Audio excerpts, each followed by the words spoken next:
With Asset Finder, data may be imported from a spreadsheet.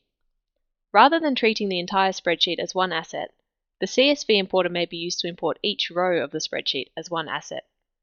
Each column in the spreadsheet may be mapped to a metadata element. This is an effective method for mapping observations or other data recorded as rows in a spreadsheet to separate assets, whose metadata may then be used for discovery both in Asset Finder and in Asset Map.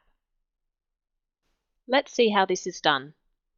To start the process, drag the source file, which must be a spreadsheet in CSV format, to the destination collection.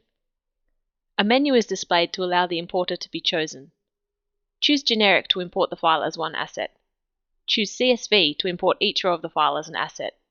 Click Proceed. The Import CSV menu, which has up to 3 steps, is displayed. The first step is to map each column of the spreadsheet to metadata elements. If the spreadsheet includes header rows, the heading for each column is displayed. Sample data from row 1 and row 2 is also displayed. The number of header rows may be specified. Choose a matching metadata element and drag it to the box below the heading name. This sets the mapping type to metadata. To remove the mapping, set it back to None. Drag matching metadata elements to whichever columns are to be imported. Columns that have no definition will be ignored in the import process.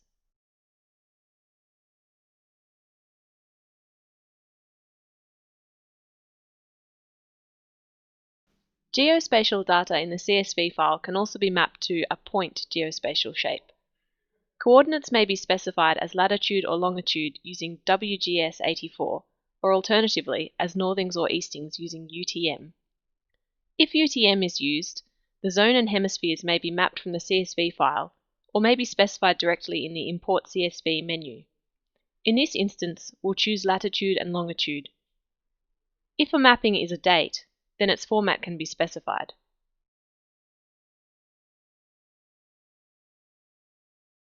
Once the mappings are complete, we move to the next step, or if we are ready to import, we can click Import. The next step may be used to populate any metadata fields with predefined data, rather than data extracted from the spreadsheet. Fill in any desired fields. The final step is to specify how many rows to skip and how many to import.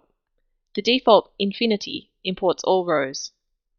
Then select Import to commence the import process. The time taken will depend on the quantity of data imported.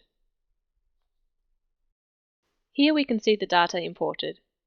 The thumbnails are of course blank, as there is no content for these assets, only metadata. Content may be added subsequently if desired.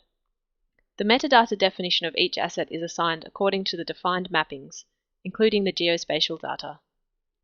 Look for the Asset Map segment that demonstrates how to locate this data using a map-based display.